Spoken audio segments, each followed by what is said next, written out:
భక్తులందరికీ నమస్కారం. ఈరోజు చాలా విశేషమైనటువంటి పౌర్ణమి సందర్భంగా ఈ రాధాకృష్ణ ఆశ్రమంలో అనేక కార్యక్రమాలు శ్రీనివాస ప్రభు గారు ఏర్పాటు చేశారు. గో పూజ, గో సంరక్షణ, నిత్య పూజలు, తులసి పూజలు, ముత్తైదులకు వాళ్ళ ప్రత్యేక కార్యక్రమం, ఇంకో మాతాజీ గారి పేర గోదానం అనేటువంటి ఒక కొత్త విశేష కార్యక్రమం కూడా ఈ దినం ఇక్కడ ఏర్పాటు చేశారు. ఎప్పుడూ నిత్యం భగవన్నామస్మరణలో ఉండేటువంటి ఈ ఆశ్రమం ఇదే విధంగా ఉండాలని, ఇది విశేషంగా మరింతగా ఇంకా అభివృద్ధి చెందాలని కోరుకుంటూ, ఈ గోసేవ చేయడం అనేటువంటి చాలా కష్టసాధ్యమైనటువంటిది. భక్తులందరూ కూడా ఈ గోశాలకు తమ సహాయ సహకారాలు అందించి గోమాతల పోషణకు కృషి చేయాల్సిందిగా, సహకరించవలసిందిగా నేను వారి తరఫున కూడా నేను విజ్ఞప్తి చేయిస్తున్నాను. జై రాధే రాధే, రాధే రాధే. చాలా సంతోషం ప్రసాద్ గారు. ప్రతి నెల టెన్షన్గా పాపం వారికి వచ్చే ఫంక్షన్లో గోమాతకి ఎంతో కొంత సహకారం అందిస్తుంటారు. అది చాలా ధన్యులు. తర్వాత ఈ యొక్క గోదానం విషయంలో పెంగళి నారాయణ ప్రసాద్ గారు, ధర్మపత్ని సీతామహాలక్ష్మి దంపతులు వారిని రామబ్రహ్మ మాష్ గారిని మన ఆశ్రమంలో ఇవ్వండి, మీరు ఎక్కడో ఇచ్చేదానికన్నా వారికి అందజేయటం, వారికి చేయూతి ఇవ్వటం మంచిదని వారికి చెప్పటం, వారు వెంటనే మనకి చేయటం, మన హారతులు కూడా వారు ఎప్పుడు చూస్తుంటారట. అటువంటి వారికి వారి కుటుంబ సభ్యులకి ఆ స్వామి యొక్క కృపా కటాక్షం. చక్కగా ఇటు పెద్దవాళ్ళంతా ఆశ్రమంలో ఉంటే హాయిగా అందరూ నామం చేసుకుంటూ అలా ఎంత గొప్పగా ఉంటుందో అది. అలాగే సరస్వతి మాతాజీ గారు ఎవరికి మంచి విద్వాంసులు, బ్రాహ్మణులు, సద్బ్రాహ్మణ కుటుంబంలో పుట్టినటువంటి వారు. అటువంటి వారికి సుశీలం మాతాజీ గారు, అలాగే మన సేవ చేస్తున్న భక్తులు అందరికీ కూడా ఆ రాధాకృష్ణుల కృప, వైష్ణవ మహాత్ములు మా గురువు గారు మధురానాథ్ దాస్ బాబాజీ గారి యొక్క అనుగ్రహం, బృందావన మహాత్ముల యొక్క అనుగ్రహం, అలాగే ఇవన్నీ కూడా కలగాలని ప్రార్థిస్తున్నాం. కరెక్ట్గా వచ్చే పౌర్ణమి గురు పౌర్ణమి చాలా విశేషం. బృందావనంలో ఆ గోవర్ధనగిరి చుట్టూ లక్షలాది మంది ప్రజలు ఆ రాధే రాధే అంటూ పరుగులు తీస్తూ ఉంటారు. అది మాటలతో చెప్పే విషయం కాదు, అది అనుభవిస్తేనే తీరుతుంది. అది కణకణము సచ్చిదానంద స్వరూపం. ఆ బృందావనం అనేది శ్రీకృష్ణుడి యొక్క నడయాడిన దివ్యభూమి. అటువంటి ఆ బృందావనాన్ని చింతన చేసిన రోజు కాసేపు కూర్చొని బృందావనాన్ని స్మరించినా చాలు, భగవంతుడు అక్కడ ఉంటాడు. అది అటువంటి అందరికీ కూడా ఆ స్వామి యొక్క అనుగ్రహం కలుగుగా. కానీ ఒక గోవుని పోషించటం వల్ల, ఒక గోవునికి దాణా పెట్టడం వల్ల అది 7 తరాల వాళ్ళు తరిస్తారని చెప్తారు. కాబట్టి ఇప్పుడు గోపూజ కార్యక్రమాన్ని జరుపుకుందాం.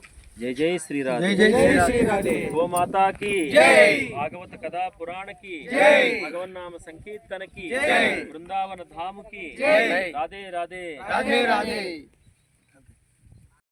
వారి హృదయం పవిత్రమై పరిశుద్ధమై పరమాత్మ యొక్క అనుగ్రహాన్ని పొందగలుగుతాం. కాబట్టి అటువంటి భాగవత శ్రవణం, భగవన్నామ సంకీర్తన, పొద్దున్నే ఇక్కడ తులసి పూజ జరిగింది, భక్తులంతా పాల్గొన్నారు. తులసి పూజ, అలాగే హరినామ అఖండనామ సంకీర్తన, ఇవన్నీ కూడా మనం ఏదో తేలిగ్గా అనుకునే విషయాలు కావు, మనం అనుకుంటే జరిగేవి కావు. భగవంతుని యొక్క అపారమైన అనుగ్రహం ఉంటేనే కలుగుతుంది. కాబట్టి ఇక్కడ ఈ ఆశ్రమం నిర్మించిందే మేము నామ సంకీర్తన కోసం, భాగవతుల సేవ కోసం, ఈ గోమాతల యొక్క సేవ కోసం. దీనికోసం ఈ ఆశ్రమం వ్యయ ప్రయాసాలకు వచ్చి భగవత్ కృపతో జరుగుతూ ఉంది. ఇక్కడ దైవబలంతో జరుగుతుంది ఈ ఆశ్రమం. కాబట్టి అందరూ కూడా ఇటువంటి దానికి చేతనైన సహాయం చేస్తూ, సహకారం అందిస్తూ ఆ స్వామి యొక్క అనుగ్రహాన్ని పాత్రలవుతారని ప్రార్థిస్తున్నాం. అనుకోకుండా గౌరవనీయులైన గోరుగంటి ప్రసాద్ గారు మాకు ఆంజనేయ స్వామిలో నిత్య భక్తులు, సాంస్కృతిక సేవా కార్యక్రమాల్లో బాగా ఉత్సాహంగా పాల్గొంటుంటారు. మా తండ్రి సమానులు.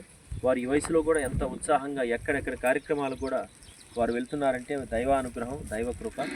అటువంటి వారు శతాయుష్మంతులై మాకెంతో ఆదర్శంగా సలహా సూచనలు ఇస్తూ వారి యొక్క శేష జీవితాన్ని భగవత్ ఆధ్యాత్మిక మార్గంలో ప్రయాణింపజేస్తూ గడుపుతారని ప్రార్థన చేస్తున్నాం. కృష్ణారావు గారు, అలాగే సేవ చేస్తున్నటువంటి శ్రీనివాస ప్రభు, అలాగే కోటేశ్వరరావు గారు, ఇంకా భక్తులు సాంబయ్య ఆయన బ్రహ్మయ్య గారు వచ్చారు.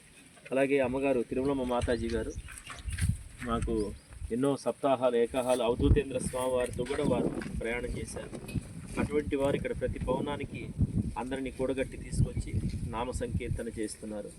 ఆ ధనం కూడా మన దగ్గర ఇక్కడ ఫండ్స్ తక్కువగా ఉన్నా కూడా ఆమె ఎంతో అనుకూలంగా నారాయణ ప్రసాద్ గారికి, సీతామహాలక్ష్మి గారికి, వారి బిడ్డలకి, వారి మనవరాళ్ళకి అందరికీ కూడా ఆ భగవంతుడు కృపా కటాక్ష వీక్షణ కలుగుగా కానీ ప్రార్థిస్తాం.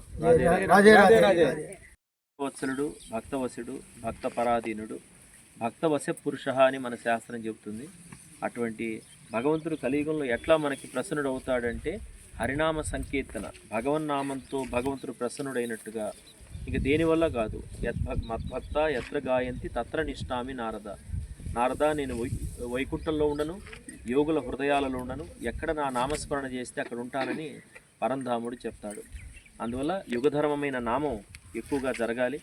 అందరూ కూడా ఖాళీ సమయాన్ని అనవసరంగా పిచ్చాపాటి మాటలతో కాకుండా, వ్యర్థమైన ప్రాపంచికమైన విషయాలతోటి కాకుండా, అనవసరమైనటువంటి సంభాషణలతోటి కాలాన్ని వృధా చేసుకోకుండా హరినామాన్ని జపిస్తే మన యొక్క ప్రారంధ కర్మలను నశించి మనకు హృదయం పరిశుద్ధమై భగవంతుని యొక్క సేవా మార్గంలో మనం ప్రయాణిస్తామని మహాత్ములు చెప్తారు.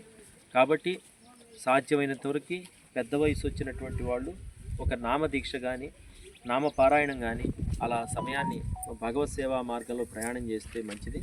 కాబట్టి అటువంటిది. అలాగే శ్రీకృష్ణ లీలామృతం భాగవతం వినటానికే మన ఈ జన్మ వచ్చింది. ఈ జన్మ మళ్ళీ దాటిపోయిందంటే ఇప్పుడు మనం వింటూ ఉన్నాం, ఎవరొకరు ఈరోజు వెళ్ళిపోయారు, మొన్న వెళ్ళిపోయారు, ఒక 2 నెలల నాడు వెళ్ళిపోయారు, ఇట్లా అనుకుంటున్నాం. వెళ్ళిపోతూనే ఉంటారు, మనం చూస్తూనే ఉంటాం. అది ఎవరైనా వెళ్ళిపోవచ్చు, కానీ శరీరం మళ్ళీ దొరకదు. ఈ మానవ జన్మ దొరకదు. దొరికిన అవకాశాన్ని సద్వినియోగం చేసుకోమని మహాత్ములు మనకి చెప్తున్నారు. కాబట్టి భాగవత కథాశ్రవణం. ఈరోజు ఇంకొక విశేషం ఏంటంటే, గౌరవనీయులైన రామబ్రహ్మ మాస్టర్ గారు, రిటైర్డ్ ఎంప్లాయీ, తెలుగు పండితులు, చాలా గొప్పవారు, మహానుభావులు. అటువంటి రామబ్రహ్మ మాస్టర్ గారు వారి యొక్క ధర్మపత్ని ఆమె ఏల్చూరి సత్యవతి గారు ఆమె కాలం చేసి భగవంతుని ధామానికి వెళ్ళి 3 సంవత్సరాలైంది. ఆ సందర్భంగా వారు ఆమె పేరు మీద ఎప్పటి నుంచో మనకి గోవుని దానం చేయాలని అనుకుంటున్నారు. అటువంటి ఇన్నాళ్ళకి ఏరువాక పౌర్ణమి నాడు ఆ యొక్క సంకల్పం నెరవేరబోతున్నది. అటువంటి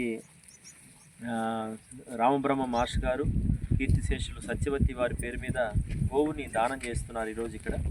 అలాగే ముత్తైదులకి దాదాపు 13 మంది ముత్తైదులకి పసుపు కుంకుమ వారి ఆ అమ్మగారి పేరు మీద వారికి అందజేయటం జరుగుతుంది. ఈ యొక్క పవిత్ర కార్యక్రమాలన్నీ అనుకోకుండా ఈరోజు ఏర్పాటు జరుగుతున్నాయి. కాబట్టి అటువంటి పవిత్ర కార్యక్రమంలో అందరూ కూడా పాల్గొని భగవంతుని యొక్క అనుగ్రహానికి పాత్రలు అవుతారని ప్రార్థిస్తున్నాము. జై జై శ్రీరాధే.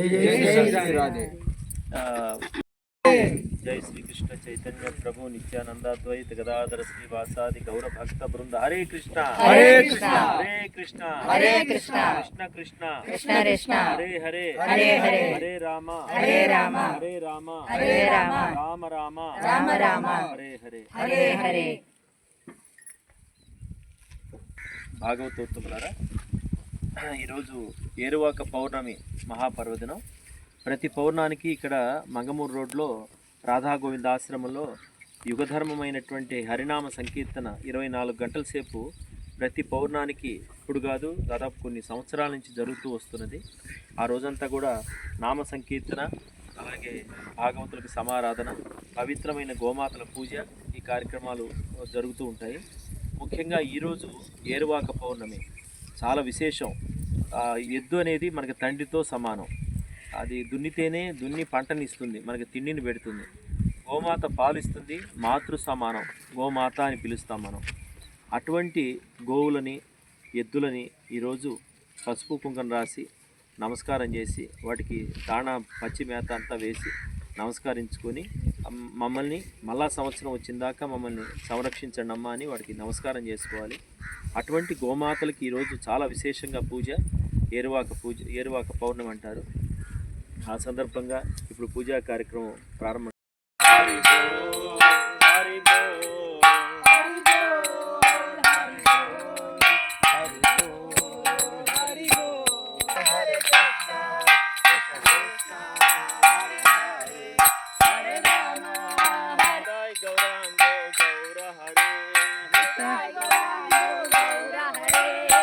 పతితపా